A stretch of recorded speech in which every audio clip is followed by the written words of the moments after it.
दिल्ली की सड़कों पर गड्ढे हैं और मंत्री उसका निरीक्षण करने के लिए सड़कों पर ही उतरे हुए हैं। सौरभ भारद्वाज जो कि पीडब्ल्यूडी मिनिस्टर हमारे साथ हैं।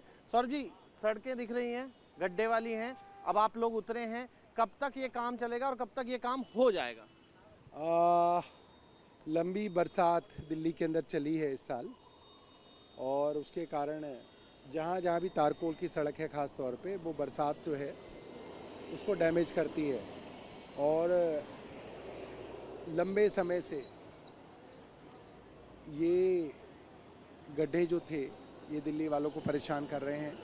अब क्योंकि बरसात रुक गई है और दोबारा बरसात नहीं होनी है तो अब इनको रिपेयर करने का काम युद्ध स्तर पे जो है दिल्ली सरकार द्वारा शुरू किया गया है और आज सभी मंत्री जो हैं सड़क पे उतरे हैं। मैं यहाँ पे आज मनीष सिसोदिया जी के साथ था और हमने पूर्वी दिल्ली के पटपड़गंज, गणेश नगर, मंडावली इलाके की पीडब्ल्यूडी की सड़कों का निरीक्षण किया है और पीडब्ल्यूडी के अधिकारियों को निर्देश दिया कि इसको जल्द से जल्द जो है रिपेयर किया जाए। सौरभ जी, 10 साल से आपकी सरकार है, 10 साल के बाद अगर ये ऐसी तस्वीर नजर आती है तो इसकी वजह क्या है? क्या आपको नहीं लगता कि आप लोग भी कहीं कोताही तो हुई है? देखिए, 10 साल के अंदर तो सड़कें कई बार बनी हैं और पीडब्ल्यूडी की सड़क हर 5 साल के अंदर बनाने का प्रावधान भी है, मगर 10 सालों में पहली बार ये हुआ कि चुने हुए उप मुख्यमंत्री को 17 महीने जेल डाल दिया गया। चुने हुए मुख्यमंत्री को 6 महीने तक एक झूठे मुकदमे के अंदर जेल में रखा गया और कोशिश की गई कि पीछे से सरकार के सारे कामों को ठप कर दिया जाए। अस्पतालों के अंदर दवाइयाँ रोक दी गई, मोहल्ला क्लिनिकों के टेस्ट रोक दिए गए, बुजुर्गों की पेंशन रोक दी गई, पानी सीवर के कामों के पैसे रोक दिए गए। इस तरीके से हर चीज़ में, चाहे सड़क का काम हो, अनऑथराइज कॉलोनियों के अंदर गलियों का काम हो, गाँव की नालियों का काम हो, सब कामों को ठप करने का षड्यंत्र भारतीय जनता पार्टी की केंद्र सरकार ने किया। आज जब दिल्ली के बेटे वापस आए, दिल्ली के नायक वापस आए हैं, हमारे हीरो वापस आए हैं, तो उन्होंने निर्देश दिए कि इनको जो है अब युद्ध स्तर पे इन सब कामों को किया जाए और मैं समझता हूँ कि कुछ ही दिनों के अंदर आपको दिल्ली की तस्वीर बदलती हुई दिखेगी। फिलहाल भी अगर आप देखें तो गाँव के अंदर, अनऑथराइज कॉलोनी के अंदर कामों के अंदर गति आ गई है। लोगों को दिख रहा है कि देखो काम जो है अब अरविंद जी के आने से स्पीड से हुए हैं। सौरभ जी, जिस पूर्वी दिल्ली में आप खड़े हैं, इस पूर्वी दिल्ली में ही अगर हम बात करें तो आपकी जिम्मेदारी है।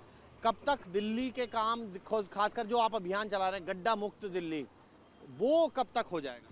देखिए, हमारा टारगेट है अक्टूबर मंथ के अंदर जितने भी ये गड्ढे हैं और उनके जो हैं पैचेस को रिपेयर कर दिया जाए। और आश्वस्त कर रहे हैं दिल्ली को कि वाकई गड्ढा मुक्त दिल्ली देंगे? बिल्कुल बिल्कुल, पूरी हमारी कोशिश है और पूरा प्रशासन को हमने इसके ऊपर लगाया है कि जितने भी पीडब्ल्यूडी की सड़कें हैं, पीडब्ल्यूडी की जितनी भी सड़कें हैं वहाँ पे जितने भी इस तरीके के खराब पैचेस हैं उनको रिपेयर कर दिया जाएगा। बारिश होती है तो दिक्कत, अब प्रदूषण आएगा तो उसमें ये गड्ढे भी एक बड़ा प्रदूषण से पहले, इसीलिए मैं आपको बोल रहा हूँ अक्टूबर के महीने में करेंगे, प्रदूषण आने से पहले इसको रिपेयर करा जाएगा। जी, तो अक्टूबर महीने में इस तरीके के गड्ढे जो आपको यहाँ पर नजर आ रहे हैं, जिन पर लोगों को खासी दिक्कतों का सामना करना पड़ता है। ये देखिए, जब इस तरीके से वाहन भी जाते हैं, वाहन की स्पीड कम होती है, लोगों की दिक्कतें बढ़ती हैं। अब यही वजह है कि दिल्ली सरकार के तमाम मुख्यमंत्री समेत तमाम मंत्री जो हैं अब सड़क पर उतरे हैं और निरीक्षण कर रहे हैं। निरीक्षण दिल्ली की टूटी हुई सड़कों का और निरीक्षण दिल्ली की टूटी हुई सड़कों को गड्ढा मुक्त करने का। वीडियो जर्नलिस्ट राकेश चौहान के साथ मोहित बख्शी, न्यूज़ नेशन, दिल्ली।